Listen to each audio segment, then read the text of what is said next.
자, 안녕하세요. 연금박사 이용주입니다. 오늘 휴일인데요. 광복절 특별 무료 연금 상담 라이브 방송을 시작하도록 하겠습니다. 휴일날 보통 집에서 쉬시고, 저도 사실 뭐 집에서 쉬어야 되는데 오늘 뭐 상담들이 좀 있고 여러 가지 일정들이 있어가지고 지금 나와서 일을 하고 있습니다.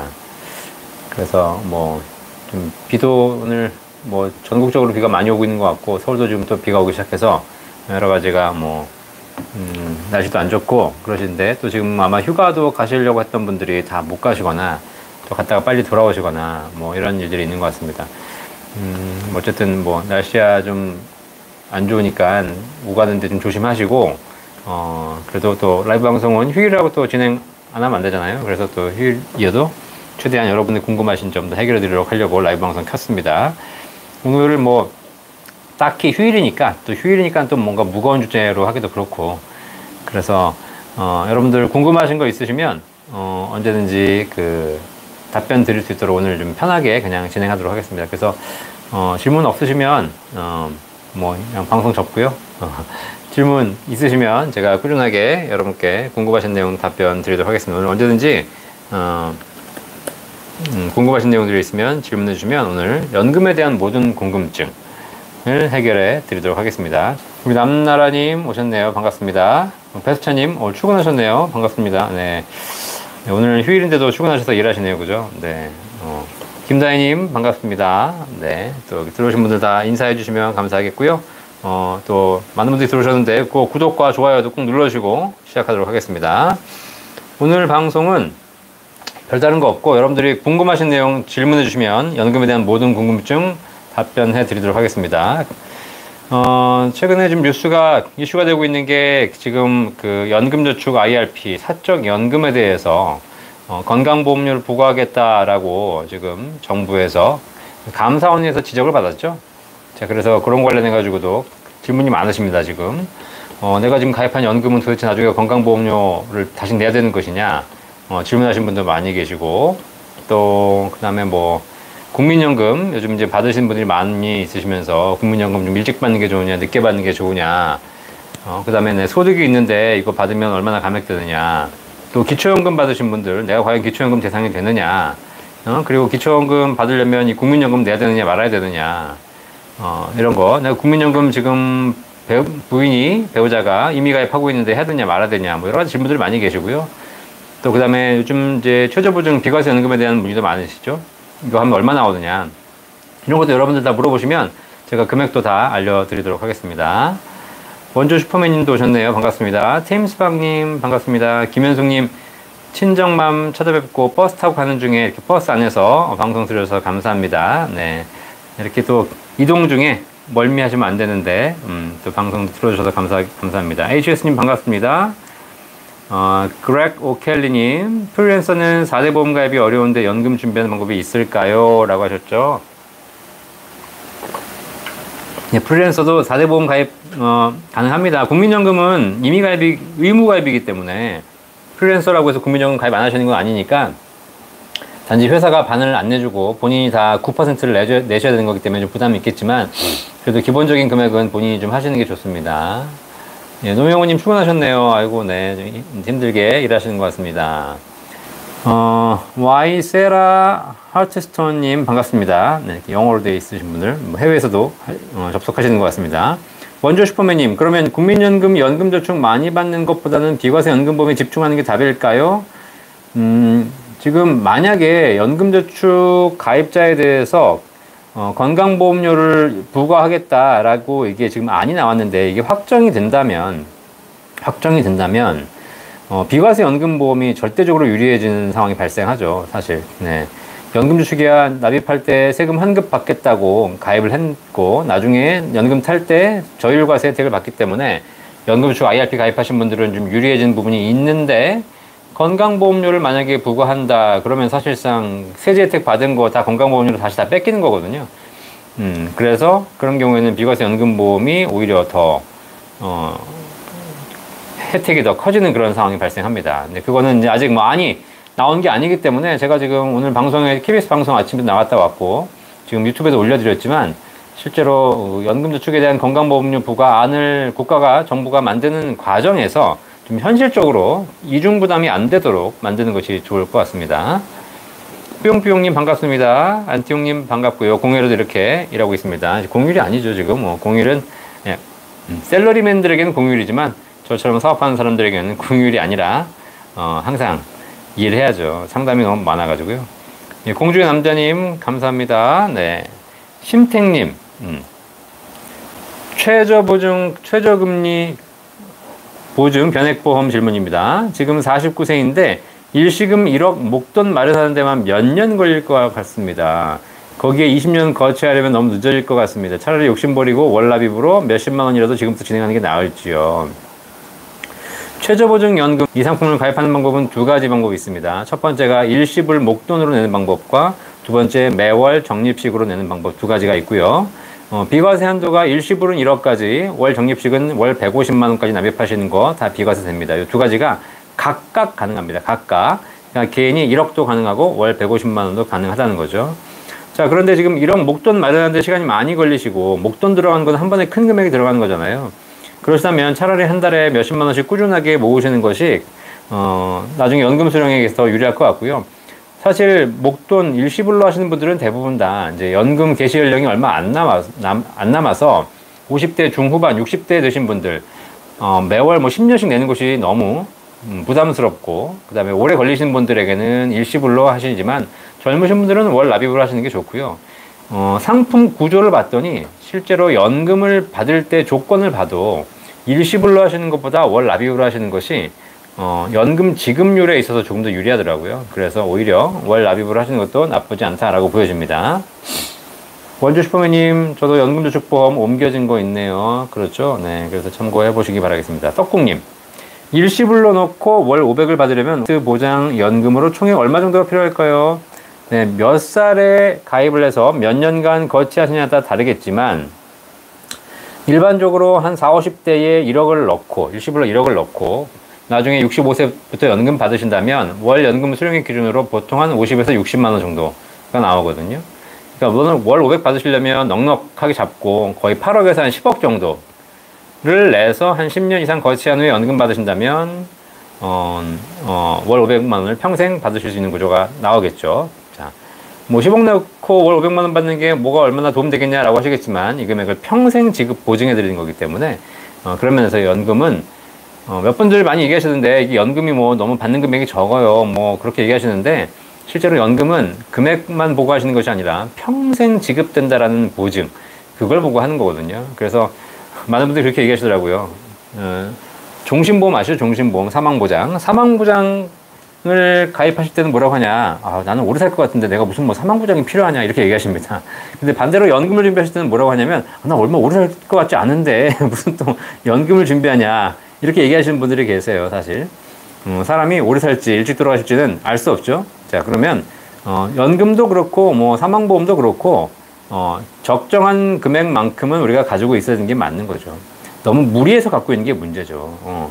실제로 나는 오래 살아야 되는데 뭐 종신보험만 막 엄청나게 내고 계셔가지고 죽으면은 매덕 나오는데 살아서는 한 푼도 못 받는 이런 걸 가입하고 계신다거나, 너무 연금을 많이 가입한 나머지 다른 리스크에 대한 준비를 하지 않으신다거나, 이런 게 문제가 있는 거죠.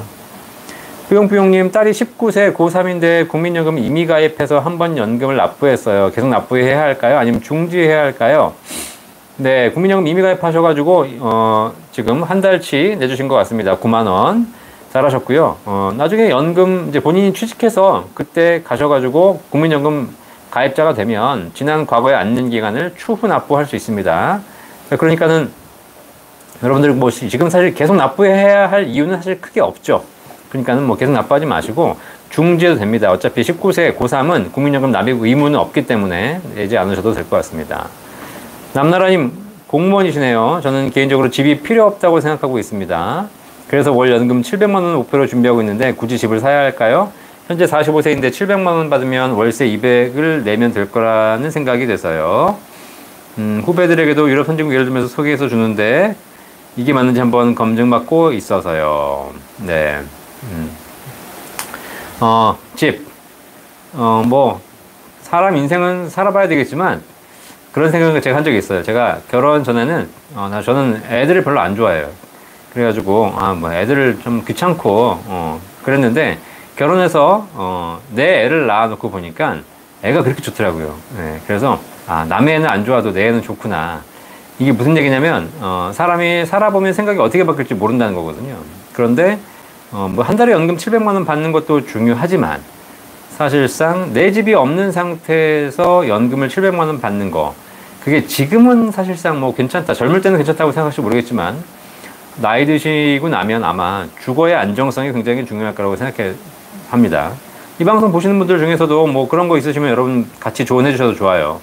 그죠? 이게 뭐냐면 내 집이라는 것이 젊을 때는 뭐 건강하고 그렇기 때문에 이동하는 것에 대한 불편이 없으니까 그렇지만 나이 들면은 사실 그런다 그러더라고요. 그러니까 저도 뭐 이제 50이고 뭐 그렇지만 결국은 내가 몸 안전하게 누일 곳이 있다 없다가 나이 들어서는 굉장히 큰 차이점이기 때문에 그래서 나이 드신 분들이 다 집에 대한 더 성향이 더 강해지는 것 같고, 주택연금도 있잖아요. 그렇죠? 내가 이 집에 살면서 주택연금 받을 수 있기 때문에 오히려 제가 보기에는 연금, 개인연금이나 이런 걸로 연금 700을 준비하시는 것보다는 그 중에 일부는 집을 마련하셔가지고 나중에 집을 가지고 계시고, 그리고 그거마저 연금 받고 싶다 그러면 주택연금을 확인하시면 오히려 더 좋은 방법이 될 거라는 생각이 듭니다.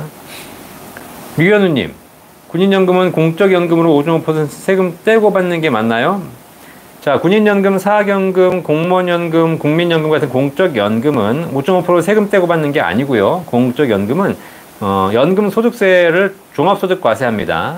자, 그러니까 만약에 공적연금밖에 없다면 5.5% 세금 떼는 것이 아니라 연금 받을 때 연금 금액과 본인의 그 부양가족 수에 따라서 원천 징수를 합니다. 원천 징수. 뭐 적게는 한 2, 3%, 많게는 한 7, 8%. 딱 율이 정해져 있는 거 아니고 개인에 따라 다릅니다. 원천 징수를 하고요. 연말 정산하게 돼 있습니다. 그래서 연말 정산 해가지고 내가 종합소득 신고해서 연간 350만 원까지는 연금소득 공제로 다 받고요. 그 다음에 그 이후에는 초과되는 금액에서 일정한 공제를 받고 다 그래가지고 나중에 최종 세금이 결정되게 돼 있어요. 그렇기 때문에 5.5% 세금 뗀다는 것은 사적 연금, 개인 연금 중에 연금저축이나 IRP, 그 중에서 연간 1200만 원 이내 수령하는 경우에 5.5% 원천 징수하는 것이고요. 그렇지 않은 일반적인 우리가 공적 연금들은 전부 다 종합소득 합산 과세 대상이기 때문에 세금이 얼마라고 딱 정할 수 없습니다. 만약에 연금 받을 때 다른 소득들이 많이 있다면 군인연금 받으시는 거 최대 세율 49%까지 낼 수도 있어요. 49.5%. 왜냐면 내가 다른 소득이 막 몇 억씩 있다. 거기다가 군인연금 받는다. 그러면 우리나라 최고 세율이 49.5이기 때문에 세금 절반은 세금 낼 수도 있는 거니까 그거는 나중에 연금 받을 때 가봐야 안다라고 보시면 되겠습니다. 오한나님, 국민연금 이미 가입하는 경우에 만 18세부터 가입하고 1회만 납부한 뒤 취업 후 추납으로 납부하면 된다고 해서 그렇게 하려고 했더니 월급의 일정 비율대로 납부하다 보니 그 금액으로 추납을 해야 한다고 해서 그냥 9만 원으로 만 26세까지 납부하는 게 더 나은 것 같아요 라고 하시는데, 자, 추납은요 나중에 추후에 납부할 수 있는 건데요. 추납은 얼마 하는 거냐? 내가 추납하고자 하는 달에 내는 국민연금 보험료 곱하기 과거 안 낸 기간입니다. 그죠? 그러니까 18세부터 가입해가지고 10년을 안 냈어요. 나중에 추납할 수 있거든요. 그럼 추납할 때 금액을 얼마 내는 거냐? 이번 달 내는 월급, 이번 달 내는 국민연금 보험료 곱하기 추납기간이에요. 그럼 지금 오하나님 말씀하신 대로 월급의 일정 비율이 정해져 있는 셀러리맨 같은 경우에는 지금 내가 금액을 조절할 수 없겠죠. 그런데 만약에 그 자녀분이 나중에 회사를 그만둬가지고 임의가입자가 되거나 혹은 자영업자가 돼가지고 소득을 이미 약간 조정할 수 있다면 그때 가서 금액을 조정하고 그때 가서 추납하면 되는 겁니다. 특히 제도가 앞으로 계속 유지된다면 사실 추납을 언제 하냐면 연금 받기 전 달에 하잖아요. 그죠? 자, 그러면 보통 60세에 국민연금 납입 의무가 끝나면 65세까지는 안 내도 됩니다. 근데 그때 이미 계속 가입을 하거든요. 이미 계속 가입은 내가 금액을 마음대로 정할 수 있어요. 그렇기 때문에 그때 마음대로 정하면서 과거 안 낸 기간을 추납하면 되는 거기 때문에 걱정하지 않으셔도 될 것 같습니다. 이게 왜냐면 그리고 추납을 해야 된다는 것이 당장 딱 취직하자마자 바로 하는 게 아니라 그 아이가 28살에 취직해가지고 65세 연금 받는 그 40년 동안 언제든지 할 수 있는 거거든요. 현재 기준대로라면. 그렇다면 굳이 뭐 금액이 딱 정해져 있다고 보기에 좀 그런 것 같고요. 그 다음에 추납을 할 때 월 9만 원으로 추납을 할지 월 30만 원으로 추납할지 어느 게 좋을지는 또 그때 가봐야 알 수 있어요. 그죠? 네, 그래서 무조건 낮은 금액으로 하는 것이 다 바람직한 것은 아니다라고 보시면 되겠습니다. 수열님 반갑습니다. 원주 슈퍼맨님 가입하신 연금이 최저 보증 3%고 유배당이시네요. 꼭 유지하시기 바라겠습니다. 네, 이순옥님 변액 연금 상품이 납입은 완료되었는데 이 상품이 어떤 건지 잘 모르겠네요. 네, 변액 연금 하셨기 때문에 이 상품은 납입한 돈을 투자해서 펀드에 투자해서 나중에 그걸 연금으로 드리는 상품이에요. 그래서 일반적인 변액연금 상품이기 때문에 뭐 다른 건 크게 없을 거고요. 아마 주식 투자 비중이 그렇게 높지 않을 겁니다. 한 50% 이내. 그러다 보니까 어떤 건지는 궁금해하시기 전에 이 상품의 펀드 구성이 잘 되어 있는지, 그리고 수익은 잘 나고 있는지를 챙겨보실 필요가 있어요. 그리고 앞으로도 마찬가지 납입은 완료하셨지만 지금 쌓여있는 금액이 계속 투자 수익에 따라서 오르락내리락 한다는 거 참고하셔가지고 지금 주가 추이를 보시면서 펀드 변경을 적절하게 좀 하시는 것이 좋을 것 같습니다. 떡국님 싱가포르에서 보고 계시네요. 네, 감사합니다. 네, 싱가포르. 네, 영어로 안 해도 되죠, 제가? 헬로우. 네. 자, 아름다운 세상님, 일용직 노동하시는 분이 계시군요. 연금저축만 연 1,800만원 ETF 하고 있습니다. 나이는 48세고, 이게 맞는지 모르겠습니다. 네, 아까 말씀드렸지만, 연금저축이 만약에 건강보험료를 부과한다면, 뭐, 굳이 이렇게 많이 하시는 것이 좋을지 안 좋을지는 사실 제가 모르겠네요. 그리고 ETF 하시는 거 좋은데, 계속 투자해서 수익 연동을 하시는 것이, 작년, 재작년은 좀 좋았지만, 지금은 손실이 발생할 수 있기 때문에, 연금저축 가지고 ETF를 너무 트레이딩을 하시는 거 그렇게 바람직하지 않습니다. 그래서 그냥 적정한 금액을 꾸준하게 묻어두시고요. 사실 연금저축과 이렇게 세액공제 받는 연금저축과 나중에 연금 탈 때 비과세는 비과세 연금보험을 적절하게 혼합해서 하시는 것이 어떨까라는 생각이 듭니다. 포트폴리오를 짜시는 게 좋겠죠. 셀틱 글래스고님 안녕하십니까? 요즘 개인연금 건보료 따로 내야 한다고 하니 날강도라고 말들이 많네요. 50대 형님들도 그런 말 하신다는 거죠. 이게 사실 개인연금에 대해서 사적연금에 대해서 건보료를 부과하는 거는 뭐 원래 규정이 그렇기 때문에 한다는 건 하는 거지만 중요한 건 문제가 되는 건 제가 말씀드렸듯이 납입할 때도 건강보험료를 낸 돈인데 그걸 연금 탈 때 또 내라고 하니까 이중부과가 되는 것이 문제라고 말씀드렸죠. 그래서 연금저축 납입하신 분들에게 건보료를 환급해 주든가 아니면 연금 탈 때 납입 원금에 대해서는 건보료를 빼주든가 그런 대책들이 나와야 될 것 같습니다. 원조 슈퍼맨님 날카로운 지적이시네요. 비과세까지 건강보험 적용하는 경우는 없겠죠? 네. 비과세까지 건강보험 적용하는 경우는 없겠죠. 이거는 이제 법에 나와 있는 거거든요. 국민건강보험법에 비과세 소득은 건강보험 반영에서 제외한다라고 되어 있습니다. 이거는 법을 개정사항이고 법을 개정하는 경우에는 개정 이후부터 발생하는 비과세에 대해서 할 테니까 개정하기 전까지 지금 가입하시는 모든 비과세 연금, 비과세 소득은 건강보험 반영이 안 돼야 정상이겠죠. 와이세라 허트스톤님 개인연금 퇴직연금에서 개인 800만원 퇴직 600만원 입금할 경우 퇴직연금에 개인 800만원 600만원 입금할 경우 올해 400, 300 공제받고 내년에 입금하지 않아도 나머지 금액 공제 가능한가요? 퇴직연금에 입금할 경우 올해 공제 받으시고요. 내년까지 2월은 안 되는 걸로 알고 있습니다. 그건 한번 증권사에 한번 전화해가지고 확인해 보시면 될 것 같아요. 네. 이미수님 안녕하십니까? 비비유키님 안녕하세요. 가을님 반갑습니다. 원주 슈퍼맨님 연금 상품도 하고 있지만 주식 투자를 하면서 보완하는 게 좋을까요? 아니면 연금에 더 집중하는 게 좋을까요? 네, 뭐 이거는 연금을 하냐 주식을 하냐 둘 다 중요하죠. 그래서 투자와 연금을 같이 하시는 게 좋을 것 같은데 연금이 적절한 금액이 준비되신 분들은 투자를 하셔도 상관없다. 소득이 안정되어 있는 사람들은 투자를 더 잘하시는 거고 소득이 안정되어 있지 않으신 분들은 투자를 실패할 가능성이 크죠. 자, 그래서 연금이 안정적으로 준비되어 있으시다면 나머지는 주식하시는 것도 나쁘지 않다라고 보여집니다. 다만 주식을 하시면서 일희일비하거나 트레이딩을 하시는 거 그런 거는 좀 자제하시면 좋겠습니다. 파이어중님 올해부터 연금저축 펀드 600만원까지 소득공제 되는 건가요?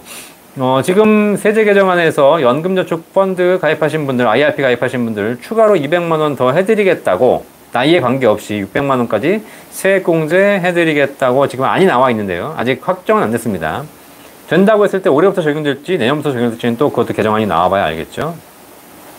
김원중님 농지연금도 주택연금만큼 좋습니다. 그렇죠. 농지연금. 농사 짓고 계신 분들 5년 이상 농사 짓고 계신 분들 그런 분들 농지연금 받을 수 있거든요. 꼭 한번 참고해 보시기 바라겠습니다.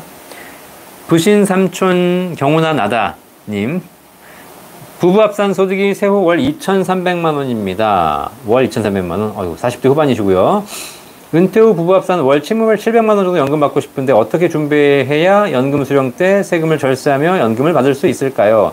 지금 넣고 있는 건 국민연금 40만 원, IRP 66만 원, 월 150만 원씩 넣고 있습니다. 주택연금도 가입할 생각입니다. 네. 지금 뭐 할 수 있는 건 다 하신 것 같습니다. 네, 기본적인 건. 근데 더 받으시려면 이제 더 초과해서 하셔야 되는 것이고요. 뭐 IRP에다가 추가적으로 불입하셔서 투자하는 방법도 있고요. 그 다음에 이 최저보증연금에다가 과세로 추가적으로 불입하시는 방법도 있습니다.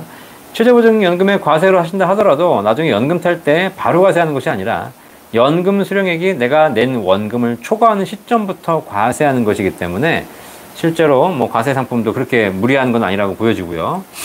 주택연금도 집 마련하셔가지고 주택연금 받으시면 되겠습니다. 네, 뭐 월 2,300만 받으시면 꾸준하게 저축하셔가지고 다양하게 포트폴리오 짜실 수 있겠다는 생각이 듭니다. 알토랑님 반갑습니다. 그 다음에 노주영님 반갑습니다. 송창성님, 박사님이 말씀하신 토스 연금관리 가입해서 저희 연금 내용 확인해 보았습니다.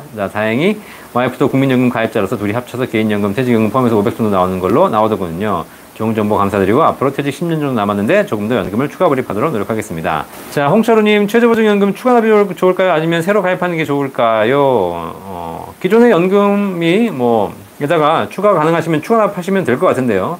만약에 기존의 연금에다 추가 납입하셨을 때 이게 과세로 바뀔 수 있기 때문에 그런 한도를 담당자와 상의해 보시고 나서 추가 납입을 할 건지 신규로 가입할 건지를 결정하시는 게 좋을 것 같습니다. 어차피 최저보증연금은 추가 납입하시나 그냥 신규로 가입하나 연금 수령액은 똑같다라는 거. 원래 일반적인 상품들이 추가 납입하는 것이 훨씬 더 비용이 저렴하다고 알고 계시죠? 근데 최저보증연금들은 연금 수령 조건은 똑같다는 거 알고 계시면 되겠습니다. 이동철님, 공무원 연금 대상인데 집사람은 전업주부로 국민연금도 없는데 집사람도 기초연금 대상에서 제외되나요? 네, 죄송합니다. 공무원 연금을 받으시는 분 또는 공무원 연금 받으시는 분의 배우자는 두 분 다 기초연금 대상이 안 됩니다. 기초연금이 제외됩니다. 네, 저도 제외됩니다. 네, 그래서 여러분들 어쨌든 공무원들 기초연금법을 만들 때 공무원들은 어쨌든 연금이 좀 더 많다라고 가정해서 그런지 모르겠는데 기초연금을 제외했거든요. 그래서 그걸 보시면서 참고해 보시면 되겠고요. 방법이 하나 있습니다. 사모님이 기초연금 받는 방법이 있어요. 네, 이혼하시면 돼, 이혼하시면. 네, 이혼 안 하실 거잖아요. 못 받는다 라고 생각하시면 됩니다. 비비유키님, 일본입니다. 60이 되어 이제야 연금에 관심을 가지는데요. 다행히 보험하는 친구 도와준 셈치고 넣어둔 종신연금, 그리고 박사님 덕분에 국민연금 가입자에게 반납, 추납, 수령시기, 연기, 총동원해서 열심히 계산기 수린 중입니다. 유용한 정보 늘 감사합니다. 제 영상 보시면 이렇게 다양한 정보들, 연금에 대한 정보 드리고 있으니까 여러분 꼭 다 보셔가지고 정주행 하셔서 연금에 대한 도움이 되시길 바라겠습니다. 원조 슈퍼맨님, 좋은 상품이니까 납입 완료했으면 유지하시고 1년에 한 번 정도 상황만 확인해 보시면 될 것 같습니다. 초연님, 연금보험 일시납으로 22년 12월 만기입니다. 그대로 가져가는 것이 좋을까요? 10년 가입되셨죠? 그죠? 네. 그래가지고 상속형으로 아마 가입하시는 것 같은데 이자만 받거나 혹은 그러셔가지고 22년 12월에 10년 만기 되신 상품입니다. 자, 이 상품 뭐 금액이 1억 이하라면 제가 보기에는 뭐 이거 해지하셔가지고 최저보증연금으로 바꾸시면 똑같이 비과세 적용될 거고요.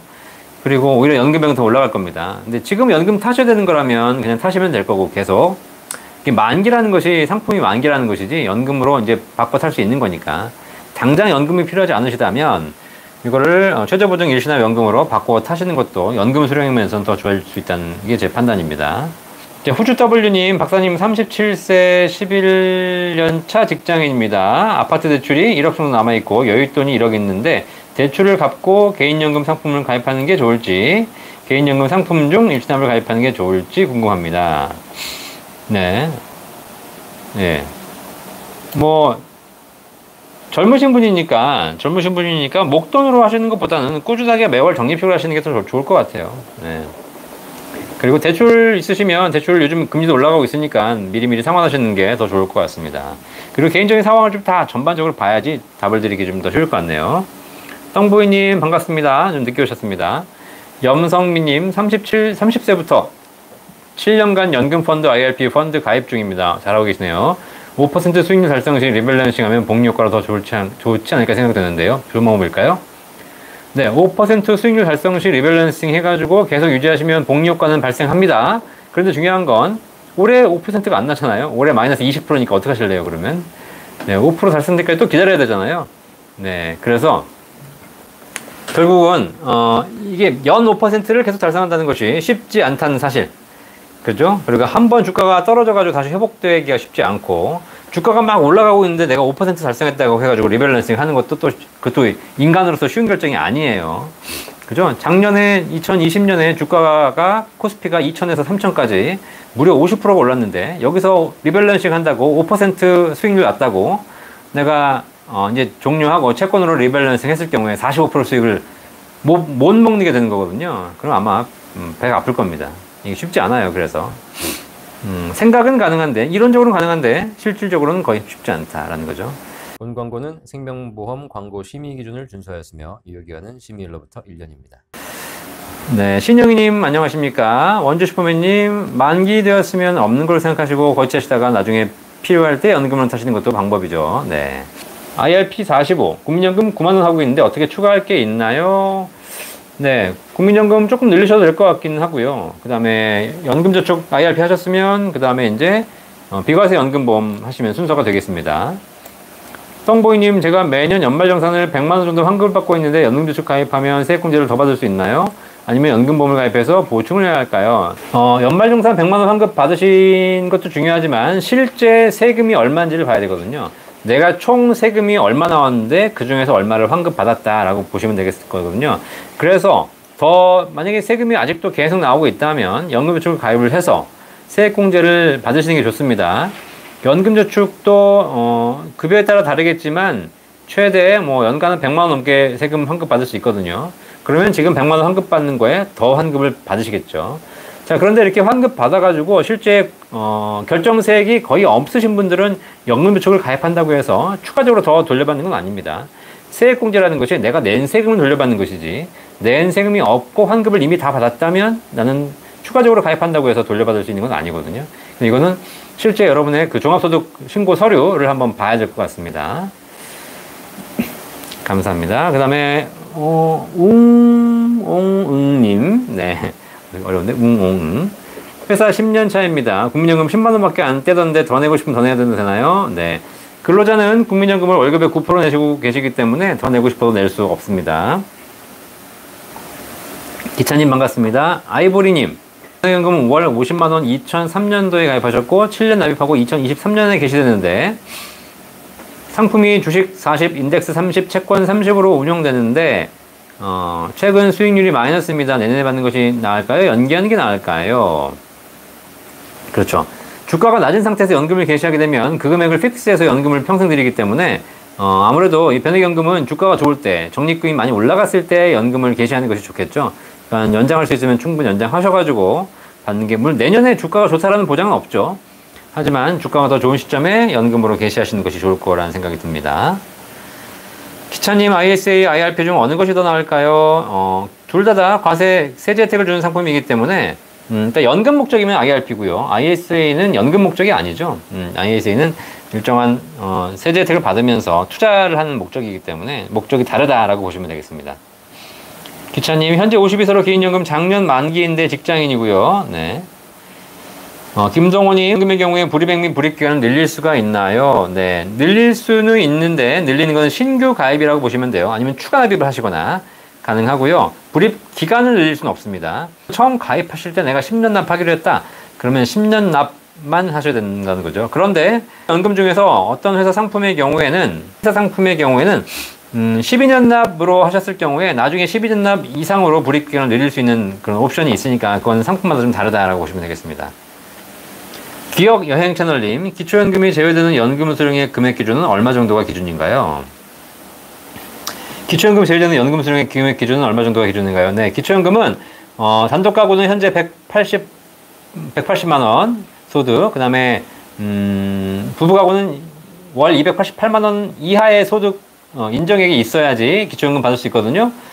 그러니까 다른 거 아무것도 없고 연금만 있다. 그럼 연금은 100% 잡기 때문에 만약에 일반적인 연금 수령액이 여러분들이 내가 단독 가구인데 180만 원 이상 있다. 그럼 기초연금 못 받습니다. 네. 그죠? 네. 그 다음에 이제 재산도 있고 그러잖아요. 그러니까 사실 집도 있고, 현금도 있고, 보험도 있고, 주식도 있고, 이렇기 때문에 다 따져봐야 될 것 같고요.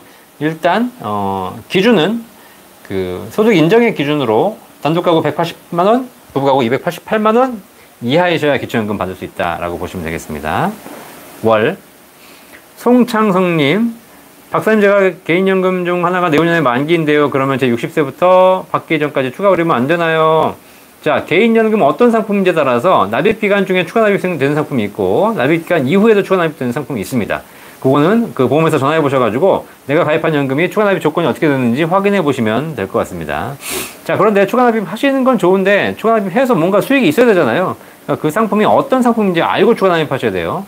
수익이 좋다든가 최저보증 이율이 좋다든가 이러면 하시면 되지만, 그렇지 않은 일반 금리연동이라든가 뭐 그렇다면 사실 추가 납입하시는 게 큰 의미는 없죠. 그레이스 오켈리님, 박사님, 초년생에 추천하는 연금 있으신가요? 초년생은 연금하지 말고 주식하세요. 네. 초년생이 연금? 기본적으로 국민연금 들어가고 계시면 될 것 같고, 그 다음에 연금저축, 연 400만원까지 납입하시는 거, 하라는 거 하시면 됩니다.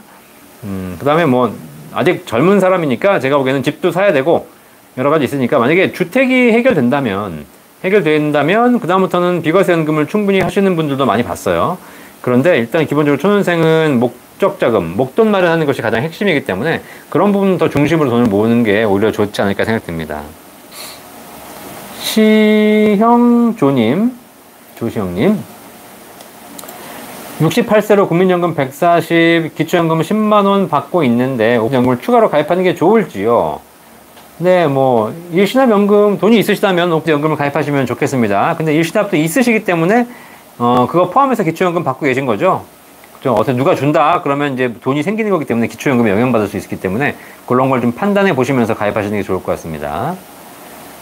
손동현님, DC형 퇴직연금이 증권사로 들어가 있는데요. 증권사는 은행 예금은 선택이 불가능한가요? 네. 증권사는 증권사에서 DC형으로 들어가 있는데 증권사에서도 정기 예금 선택 가능합니다. 예, 그래서 보통 저축은행의 예금들 요즘 한 2% 중반대 선택할 수 있거든요. 자, 그래서 증권사에서도 은행 예금 선택 가능합니다. 가보시면 다 있습니다. 근데 이제 그런 게 있어요. 회사에서 상품을 제한하는 경우가 가끔 있더라고요. 그런 경우는 회사에 한번 문의해 보시는 게 좋을 것 같고요. 이제 DC형이면 일반 재직자니까. DC형으로는 TDF로 운영하는 것이 최선일까요? 뭐 따로 신경 안 쓰시려면 TDF로 하시는 것이 제일 바람직하죠. 괜히 내가 이것저것 한다고 했다가 잘 안 되면 또 엉망이 되는 거니까 크게 걱정하지 마시고 TDF나 아니면 지수형 ETF를 장기적으로 보유하시는 것이 좋을 것 같습니다. 서시원님, 수고 많습니다.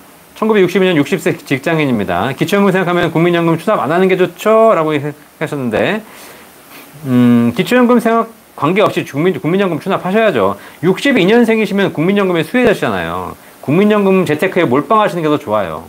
그죠? 기초연금은 국민연금 때문에 못 받을 수도 있고 줄어들 수도 있습니다. 하지만 기초연금 제도는 언제 바뀔지 모르거든요. 그죠? 언제 바뀔지 모르는 것 때문에 평생 지급이 보장된 국민연금을 포기하는 건 아니라고 생각해요. 그래서 국민연금 몰빵하시고, 그리고 나중에 기초연금 이제 받게 되면 받는 거고, 못 받게 되면 못 받는 거고, 이런 거죠, 사실. 기초연금 제도가 또 지금 40만원 올라간다는 얘기도 있고, 또 지급 기준이 더 완화된다는 얘기도 있고, 여러 가지 또, 나중에 또 기초연금 없앨 수도 있습니다. 그러니까 그런 걸 우리가 보고 있다면, 사실상 그것 때문에 국민연금을 안 하시는 건 아니라고 생각해요. 좋은 여행님 응원해주셔서 감사합니다. 네, 베스차님, 좋아요 눌러주십시오. 우리 베스차님, 항상 감사합니다. 지금 좋아요 누른 타이밍인데, 보시는 분은 282명인데, 좋아요는 70명이니까, 지금 이 시간입니다. 네, 좋아요 눌러주세요. 네. 좋아요 누르고 구독 누르고 하시는 겁니다. 우리 베스차님, 제가 나중에 오시면 박사 드릴게요.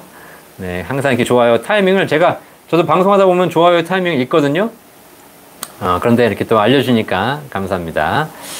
네, 제가 원래는 상담료사 받고 있는데 지금 그 광복절 특집 우리나라가 일제 압박에서 해방된 날이잖아요. 그죠? 네, 그래서 그 기념으로 무료로 상담 다 해드리고 있습니다. 네, 상담료는 좋아요 눌러주십시오. 감사합니다. 벌써 한 40명 넘게 눌러주셨는데요. 나머지 분들도 꼭 좋아요 눌러주시고 해주시기 바라겠습니다. 떵보이님, 박사님 방송국 강의 말고 개인적으로 강의 다니시나요? 하신다면 강의 들어가고 싶습니다. 제가 원래 강의를 지금 기업체라든가 뭐 유튜브라든가 방송국에서 계속 하고 있는데 그냥 일반인을 대상으로 하고 있는 개인 강의는 코로나 이후로는 사실 거의 안 하고 있습니다. 그래서 나중에 시간 된다면 제가 별도로 일반 강의를 만들어서 여러분 모셔서 강의 듣도록 한번 해보도록 하겠습니다. 네. 근데 뭐 제 강의 사실 뭐 오셔봐야 뭐 다 그 내용이에요. 제가 열심히 좀 다 해드리고 있지만 사실 유튜브 보시면 다 있는 내용입니다. 옛날에 한 2년 전에 강의했더니 어떤 분이 오셔가지고 그러더라고요. 유튜브에 있는 내용 그대로 하신다고. 그죠? 네. 맞습니다. 뭐 한 얘기 또 하고 한 얘기 또 하고 하는 거지. 근데 중요한 건 한 얘기를 또 해도 새로울 수 있고 또 한 얘기 해드려도 기억 못 하신 분들 계시고 그렇잖아요. 우리가 매번 새로운 내용을 듣는 것이 더 좋을 것처럼 보이지만 사실 세상은 새로운 내용을 계속 알아가는 것도 중요하지만 내가 알아야 될 기본적인 내용들을 지속적으로 반복해 가는 것 이것도 굉장히 중요한 것 같아요. 그죠? 저는 연금의 중요성, 투자의 본질 이런 것들을 반복해서 말씀드리고 있는 거기 때문에 뭐 들으신 분들은 또 지루할 수도 있겠지만 듣다 보면 여러분들 또 철학이 생기실 거라는 생각이 듭니다. 비트만스르님 이제 오셨네요. 네, 늦게 오셨네. 네, 어제 수락산 정산 등산하고 와서 삭신이 쑤셔요. 네, 아주 고생 많으셨습니다. 수락산도 힘들 텐데 오셔가지고 이렇게 늦게라도 와주셔서 감사합니다. 휴일 날인데. 리스트 001 메인님, 종합소득세 납부할 때 국민연금 납부액을 공제받으면 국민연금을 나중에 수령할 때 그만큼 세금을 더 내는 것으로 아는데, 네, 종합소득세 납부할 때 국민연금 납부액 공제 안 받는 게 나은가요? 네, 국민연금은 납입할 때 소득공제 받고요. 납입 2002년 이후부터는 그렇습니다. 그리고 연금 탈 때는 이제 연금 소득세를 과세하게 되겠죠. 지금 돌려받고 나중에 과세하는 거죠. 다 세금 내는 거죠. 자, 그런데 국민연금은 자동으로 소득공제가 되기 때문에 여러분이 선택하실 수는 없습니다. 그죠? 네. 그렇게 알고 계시면 될 것 같습니다. 손영관님, 2009년 1월부터 국민연금 납부 시작한 87 남자인데요. 87년생이시군요. 중간중간 학교 다니고 이것저것 하느라 국민연금 납부하는 기간이 90개월인데 추가 납입하는 게 맞나요? 네, 추가 납입하시는 게 맞는데 연금 받기 전날 하시라고 제가 말씀드렸죠. 지금 하실 필요 없어요. 미리 해봐야. 아니, 추납했는데 추납하고 돌아가시면 못 받아요. 그러니까는 나중에 천천히 하시는 게 좋을 것 같습니다. 와우 잘 살아보세님, 72년생 직장생활 10년 남았습니다. IRP 연금저축 연 1,800만원 10년 불입하고 65세까지 미국 ETF, 중국 ETF 투자 3억 목표 계획 중입니다. 2년 차고요. 국민연금 150 이상입니다. 그 외에는 아무것도 없어요. 포트폴리오 적당한가요? 라고 하셨는데 뭐 연금저축 IRP에 1,800만원까지 하시는 것 뭐 좋습니다만은 세액공제가 72년생이시니까 50세 넘으셨으니까 900까지 가능하겠네요. 연봉에 따라 약간 다르겠지만 그러면은 제가 보기에는 900 정도 하시고 나머지 900은 굳이 연금저축이 안 하시고 그냥 ETF 사시거나 밖에서 아니면은 뭐 그냥 비과세 연금을 하시는 방법이 더 좋을 거라는 생각이 드네요.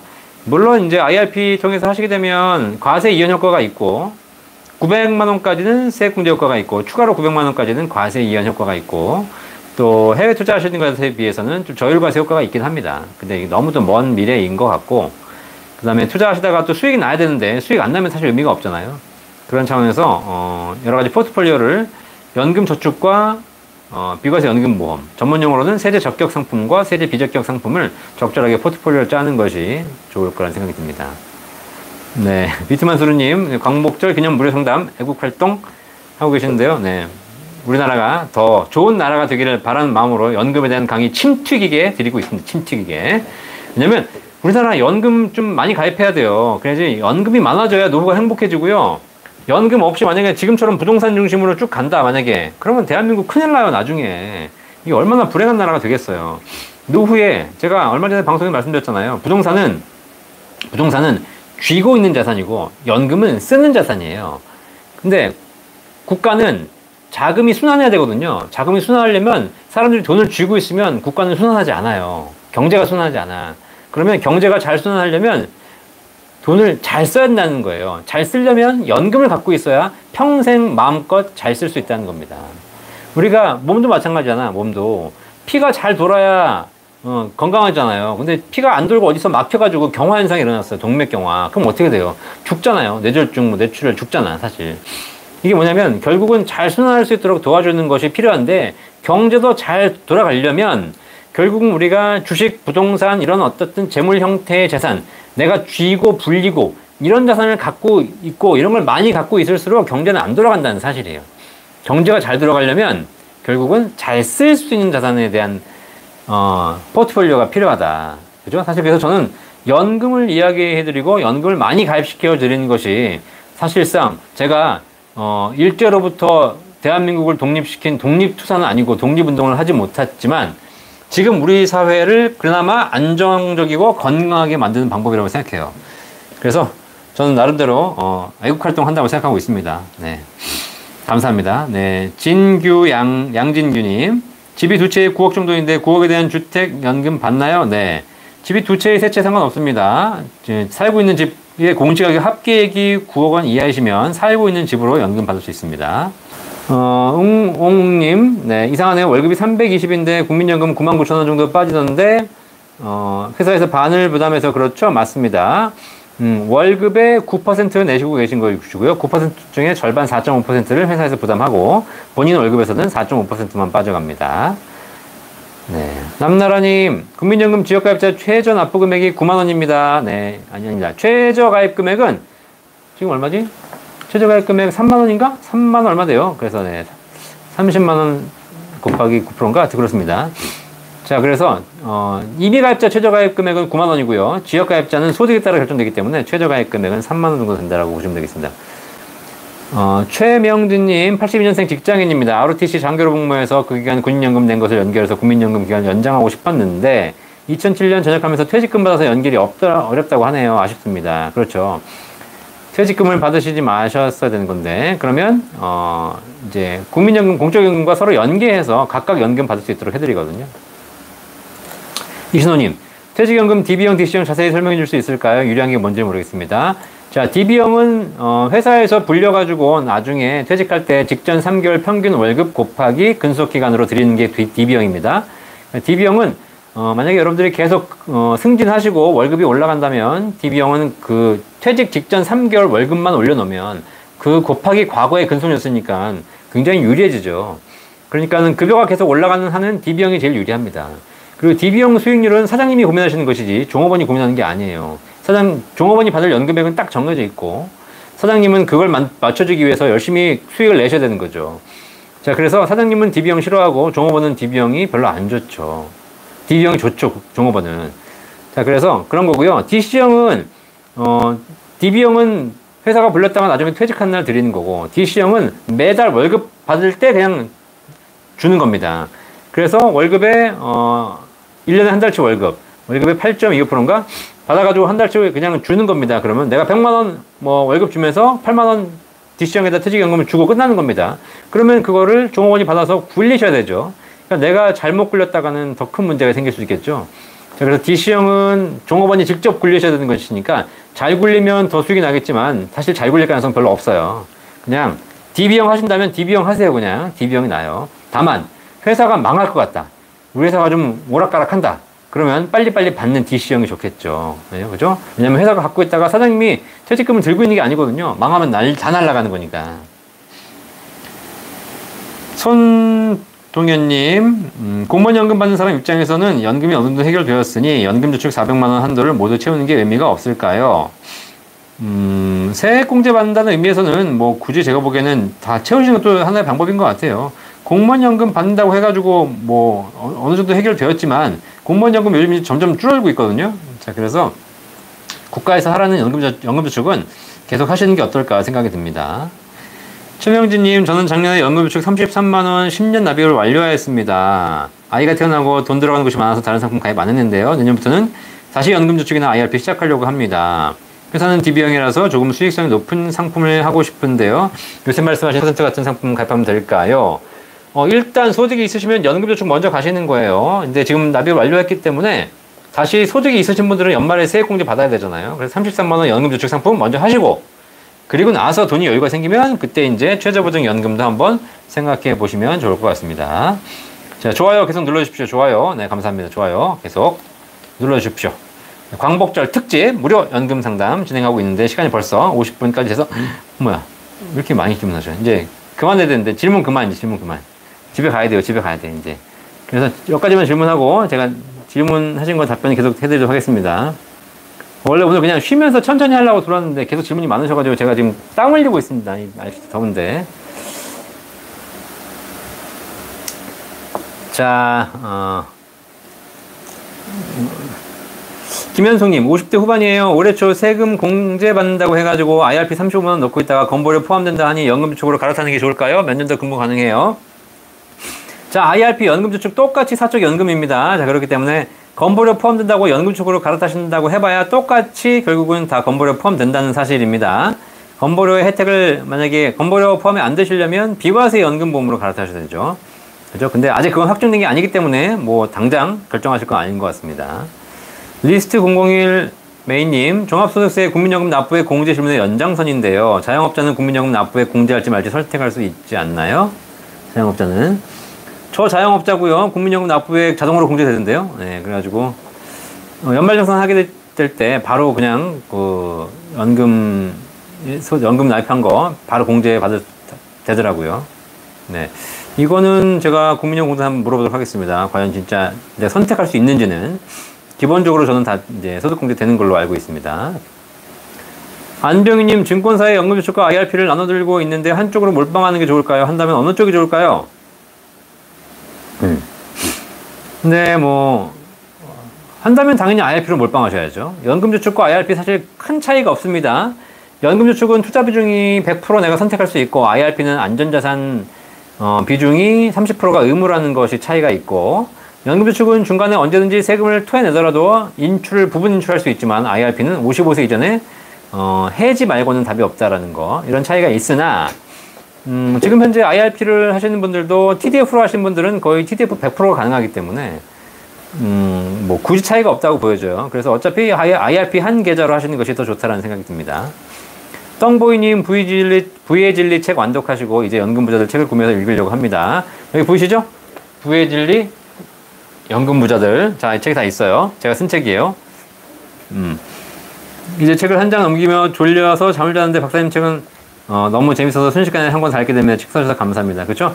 감사합니다. 제 책은 보면 잠이 오는 책이 아닙니다. 정신이 번쩍 드는 책이죠. 그죠? 예, 이 부의 진리 책도 마찬가지예요. 제가 쓰면서 정신 차리시라고 썼어요. 첫 장에 돈은 사라지지 않는다. 이전될 뿐이다. 없는 사람에게서, 빈자에게서 부자에게로.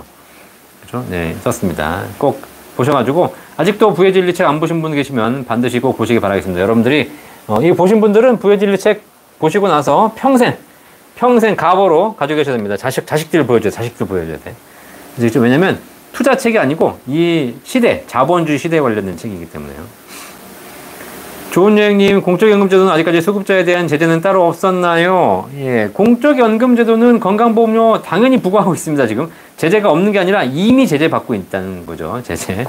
제가 말씀드렸잖아요. 공적연금은 이미 이중부담하고 있습니다. 건강보험료를 납입할 때 건강보험료 부담하고 탈 때 또 부담하고 있어요. 물론 이제 공적연금이 나중에 탈 때 50%만 연금 건강보험료에 반영해 주는 게 있는데 뭐 어쨌든 다 반영되고 있다는 사실입니다. 만득어머님, 남편과 제가 연금을 각각 받을 경우 건보료도 각자 납부해야 하는 것인가요? 네. 소득이 있는 경우에는 이제 각각 납부하셔야 되겠죠. 그죠? 네. 박나나님, 박사님 안녕하세요. 저는 50대이고 국민연금밖에 없습니다. 집은 세 채인데 대출이 5억 있습니다. 사는 집 빼고 한 채를 정리하고 좀 남는 돈으로 개인연금을 들까 고민 중입니다. 현재 한 채는 집세를 연 2천만 원 받고 있습니다. 2천만 원. 집을 팔면 대출 정리하고 1억 5천 납습니다. 어떻게 운영하면 좋을까요? 네네네. 그렇죠. 집을 뭐 너무 많이 가지고 계신 것보다는 거주하는 집 한 채하고 연금 소득을 좀 늘리시는 게 좋을 것 같네요. 너무 집만 있으면 나중에 집 까먹고 살 수는 없잖아요. 그죠? 네. 정호님, 제가 수고 많고 있습니다. 감사합니다. HS님, 아들 대학생인데 국민연금 이미 가입하면 나중에 더 좋을까요? 네. 미래에 알 수 없지만 이미 가입하시고, 뭐 부담되시면 납입 중단하고, 납부 예외 처리하고, 나중에 추후 납부하시면 되겠습니다. 라블리스님, 인플레이션에 맞춰서 이율이 올라가는 상품 있을까요? 인플레이션이 올라가서 이율이 올라가는 상품 없고요. 네, 인플레이션에 맞춰서 연금을 더 내시면 되죠. 내가 100만원 벌 때는 10만원 냈으면 200만원 벌 때는 20만원 내고 300만원 벌 때는 30만원 내고 500만원 벌 때는 50만원 내고 물가가 올라가고 급여가 오르는 만큼 더 내면 인플레이션 잘 해결됩니다. 난 인플레가 되고 급여가 올라가고 있는데 나는 30년 전에 냈던 10만원을 지금도 내고 있으면서 내 연금이 인플레이션을 맞춰주길 바라는 게 더 이상한 거죠. 그렇죠? 뭐 이게 연금이나 주식이나 부동산이나 똑같습니다. 투자상품 모두가 다. 내가 인플레이션을 해지하고 싶다. 물가 상승, 화폐 가치 하락에 대한 걸 해지하고 싶다. 그럼 방법은 하나밖에 없어요. 방법은 수익을 높이는 상품도 있지만 결국은 여러분들이 인플레이션 되는 만큼, 급여가 올라가는 만큼 납입액을 더 늘려가시는 정률로 납입하는 구조를 만드신다면 당연히 인플레이션 해지가 됩니다. 문수라님, 55세 넘어 연금 타면서 다시 연금 불입하면 소득공제 가능한가요? 네, 소득이 있으시다면 연금 소득공제, 세액공제 받을 수 있습니다. 연금저축. 수비님, 5살 딸을 혼자 키우고 있는 젊은 아빠입니다. 다리를 다쳐서 일을 못하고 있어서 힘든 상황이라 하루하루 끼니 해결도 힘들고 열났는데 병원도 못 가고 있습니다. 도와주실 수 있을까요? 네, 아이고, 꼭 100% 하겠습니다. 네. 자, 뭐 어려우신 분들 계시니까요. 꼭 도와주시기 바라겠습니다. 손동현님, 퇴직소득세가 올해랑 내년이랑 큰 차이가 난다고 하는데 퇴직연금을 IRP로 전환한다고 하면 퇴직소득세랑 상관이 없는 건가요? 퇴직소득세가 올해랑 내년이랑 큰 차이가 날 이유가 없는데요. 퇴직연금을 IRP로 전환한다고 하면 퇴직소득세랑 상관이, 퇴직연금을 IRP로 전환하시게 되면 퇴직소득세의 일부를 할인받을 수 있는 거죠.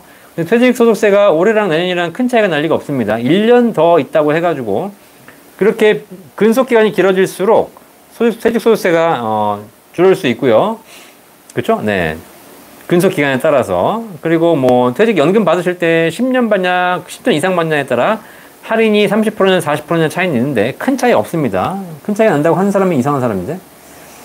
김패디님, 62년생 퇴직자입니다. 국민연금 150만원 정도 받고 있습니다. 고민이 있습니다. 96년에 은행에 가입한 개인연금 신탁이 있는데 1억 6천 정도 불입하고 지금도 불입 중이며 아직 연금 미수령 중입니다. 이율이 낮아서 고민하고 있는데 주변에서 증권사로 옮겨서 TDF로 운영해보려고 하는데 변동성이 커서 고민이 많습니다. 어떻게 하면 좋을까요? 90년도에 개인연금 신탁 가입하셨고 퇴직자시면 이제 연금 받으실 나이니까 뭐 운영 수익률 때문에 고민하지 마시고 괜히 증권사로 옮겼다가 이거 1억 6천이 작년에 옮기셨으면 지금 거의 20% 손실 보고 있는 거 아니에요. 그러니까 혹 때려다가 혹 붙이는 거죠. 안 하시는 게 좋을 것 같고요. 어차피 개인연금 신탁은 증권사로 옮기셔봐야 투자 상품이 제한되어 있습니다. 과거 상품은. 그렇기 때문에 마음대로 선택할 수 없고요. TDF 안 될 거예요. TDF로. 네, 왜냐면 2001년 이후에 가입하신 연금저축은 옮길 수 있고 옮겨서 TDF로 운영이 가능한데 96년 상품은 증권사로 옮겨도 TDF 선택이 안 됩니다. 그래서 아마 쉽지 않으실 겁니다. 기억여행채널님, 국민연금 2천만원 넘으면 피보험자에서 지역가입제로 전환되는데 조기노령연금을 받으면서 매년 물가 상승 2%를 보고 조기노령연금을 수령해서 3년 정도가 되면 2천만원이 초과될 것 같은데 조기노령연금을 수령하는 게 좋을지 2년 후 정상 수령해서 피보험자 탈락 후 지역가입제로 전환 건보를 내야 하나요? 이게 근데 사실 지금 조기노령연금을 받으셔가지고 2천만원 이하로 한다 하더라도 어차피 물가가 올라가면 또 국민연금 2천만원 초과되고요. 예. 그 다음에 다른 연금도 전혀 없으신지 모르겠는데, 이게 국민연금만 있다면 상관없지만, 국민연금 2천만원 넘게 받으신 분이라면, 다른 연금도 있고, 소득도 있으실 거거든요. 그렇기 때문에 사실상 이 국민연금 때문에 조기연금 받는다? 저는 그렇게 바람직하다고 생각하지 않아요. 그냥 늦춰가지고 연기연금 받으셔서 더 많이 받으시고, 건강보험료 좀 내시고, 그러면 되잖아요. 그렇죠? 피보험자로 내가 평생 피부양자가 될 수 있다면 모르겠지만, 평생 피부양자 될 수 있는 정도면 재산이 없으신 분들이니까 그런 분들은 국민연금 2천만원 안 넘을 거고. 윤영주님, 30세 자영업하고 있습니다. 박사님 현재 노란우산 연 500만원 납입, 그리고 국민연금은 9만원 납입 중입니다. 그리고 나서 어떻게 설계하면 좋을까요? 자, 이쯤에서 연금에 대한 모든 궁금증 연금 박사 해결해주고 있는데, 자, 지금 여러 가지 질문 주시고 계신데 1800-3624 저희 연금 박사 상담센터로 전화 주시면 저희 전문가들이 제가 해드린 답변 그대로 다 해드리고 있습니다. 궁금하신 거 있으시면 저희 연금 박사 상담센터 1800-3624로 전화 주시면 연금에 대한 모든 궁금증 해결해 드릴 수 있으니까 평일날 낮에 전화 주시면 되겠습니다. 지금 이런 말씀하신 것도 윤영주 님도 연 500만원 납입하시는 거 이외에 추가적으로 연금저축과 그 다음에 비과세 연금보험을 종합적으로 설계하시면 되겠습니다. 어떤 상품으로 설계하실지는 이 자리에서 말씀드리긴 좀 그렇고 1800-3624 저희 전문가 상담센터로 전화 주시면 되겠습니다. 테임스방님, 연금저축 납입 중인데요. 세제 혜택을 받지 않은 해이 납부금은 비과세 되는 건가요? 그렇습니다. 세제 혜택을 받지 않은 금액은 이미 세금을 내신 거기 때문에, 환금 못 받은 거기 때문에 연금 탈 때도 그 원금은 세금을 내지 않습니다. 네, 배수자님 감사합니다. 네, 제가 질문을 그만 받습니다. 이제 8시가 돼가지고요. 네, 이제 원래는 그냥 질문 한 몇 개만 오면 그냥 쉬엄쉬엄 하다가 집에 가려고 그랬는데 갑자기 이렇게 여러분들이 많이 질문 주실지 몰랐습니다. 네. 무료라 그러니까 확실히 많이 들어오시는데, 무료라 그러니까. 우리나라 사람은 정말 무료를 좋아하는 것 같아요, 무료. 네. 원래 이렇게 하면 슈퍼챗 해가지고 그 상담료도 받고 이렇게 뭐 여러분 그 후원금도 받아야 되는데 제가 요즘 그런 건 안 하고 있습니다. 자, 그렇죠? 나선주님, 2008년도에 퇴직금 중간정산했습니다. 28년도에 임금 피크 예정인데 향후 퇴직연금으로 출용 시 중간정산한 것도 퇴직연금 세금에 포함될 수 있는가요?